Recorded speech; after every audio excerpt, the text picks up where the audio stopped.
Yep. So hello everyone. My name is Jerry, and this is Ian, and we are from Google Plus Technologies, and we are attending the American Rocketry Challenge talk right now. And just to introduce, I am the head of marketing, and he's the chief engineering of our team.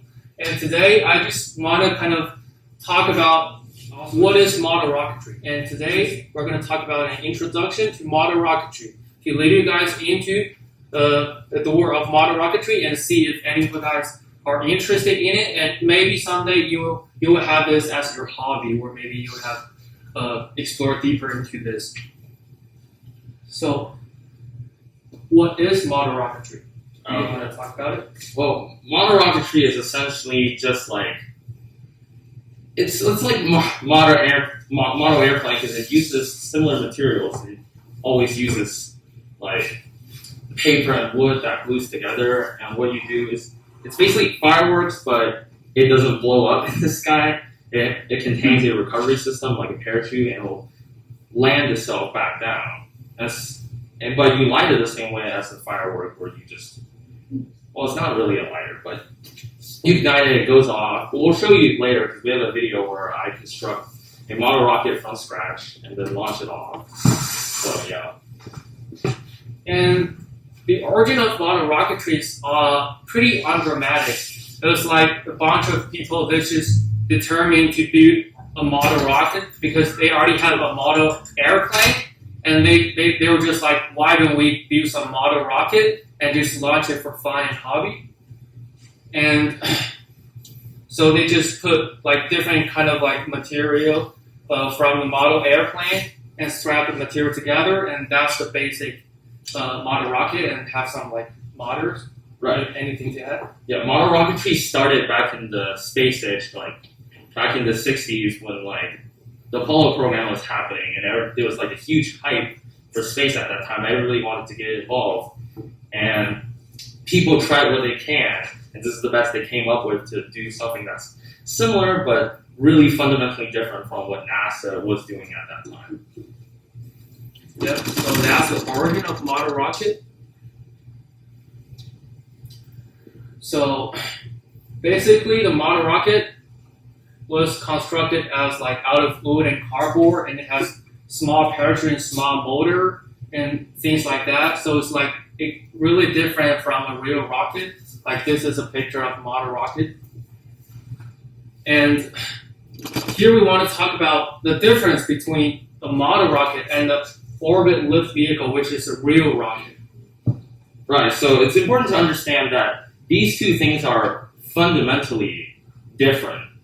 Model rockets, first of all, the most like obvious thing is that they have fins, so they fly kind of like darts or arrows. They use fins to maintain stability. Well, real rockets, as you see, they don't have fins on them. They use thrust vector control, which is basically, if the rocket's going right, you pitch your engine right, and then that creates a counteracting force that makes it go left, and that's how they maintain stability. And then model rockets use a solid rocket motor, which is basically just black powder, so just fireworks, while real rockets use liquid engines, which is similar to like engines in your car, because your car uses gasoline, which is a liquid. And then model rockets, of course, built from paper and wood. Real rockets are built from metal, because you're not going to fly to space with paper and wood. No control system. Model rocket, just a tube that goes up. While real rockets needs guidance to reach orbit and stuff. And only reaches a few hundred feet, while real rockets can go up to a few hundred miles or launch satellites, to Mars and to Moon. All right. Okay. Yep. And now we finished the old model, traditional model rocketry, and Ian's going to talk about the model rocketry in the 21st century.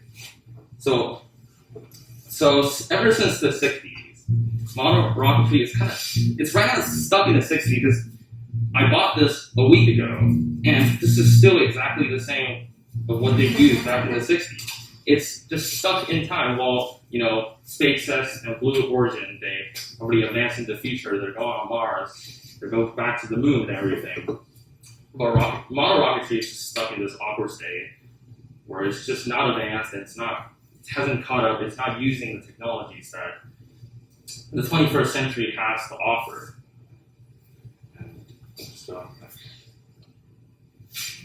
So that's why recently, just like within the recent 5 years, there's a new trend to push model rocketry into the 21st century in this hobby. So like SpaceX, SpaceX Blue Origin, they're doing it on real rockets. We have a wave of people that very recently just came up and are trying to do the same. They're trying to, since 21st century made technology way cheaper, like, you know, your phone has like 10,000 times more computing power than the Apollo module or whatever. It can store 10,000 times more stuff in it. So it makes no sense that model rocketry should still stay back in the 60s. Yep, and now there's like a bunch of people trying to make model rocket similar to the real rocket. You know, We're trying to bridge the gap between what they're doing up there and model rocketry, which is still stuck in the past. Yep, they're trying to go to the middle, and that's what we are trying to do first. And you want to introduce our So team? the core idea of our team, Google Blitz, is to become that middle ground. We use technologies like 3D printing, CAD design, and we design our own circuit boards to control our rocket. Our rocket is smart; you can connect it via Bluetooth and stuff. So we're really just trying to bridge that gap and make rocketry more exciting, because like we see other fields that students are competing in, like robotics. They're caught up with the newest trend, because robotics is like very competitive. So we're trying to do the same. We're trying to bring the technology they're using in robotics into rocketry the same way. Yep.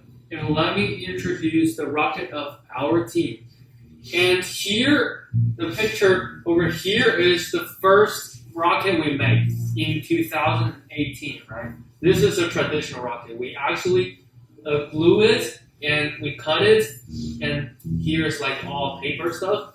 And this is the newest rocket we have. This is a picture that our rocket launched a few weeks ago. And you see, like, there's just a bunch of wires. Seems really complex. So you can see from like the material of the rocket body, the structure is really different, and the complexity is also different. Right. That is a fully 3D printed rocket using carbon fiber plastic and has 2 control systems on board. And that's our 3D printer right there. So what our advantages over other people and most of people is that we use 3D printing technology, and the entire rocket body, the rocket structure is all 3D printed. We designed it on CAD and we print it out with our own 3D printer. And these are the pictures of our 3D printer, and these are the material we print. And we even have a motor control, right? Right, motor control. Like we can see what the 3D printer is doing by remotely control it. We can see that. We can see the status of the 3D printer on our computer whenever we want. Right. So we're experimenting with like the manufacturing of the future, and this is basically what future factories are going to look like. Just one 3D printer. We were able to like control it. I can control it right now, and it's like printing stuff right now. I think. And you bring a part of the. Oh yeah. Let me show. Bring a part. There goes that.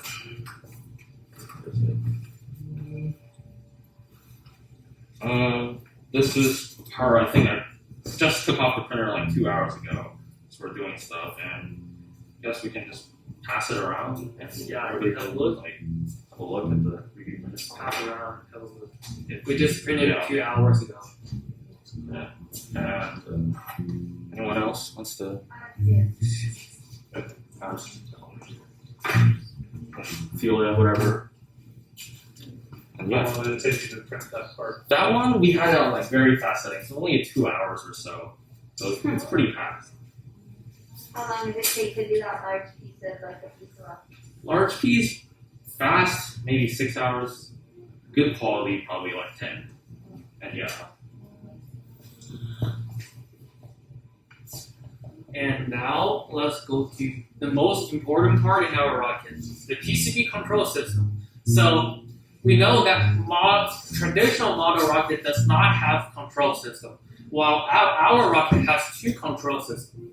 And the PCB control system is one of them. The PCB is the brain of the rocket. So PCB controls everything. All the advanced part in our rocket goes to PCB, and PCB use microcontroller to control all the other systems in the rocket. For example, the ejection system and the fan system, which we're going to talk about later. So basically, we just need to remember, PCB is the brain of the rocket.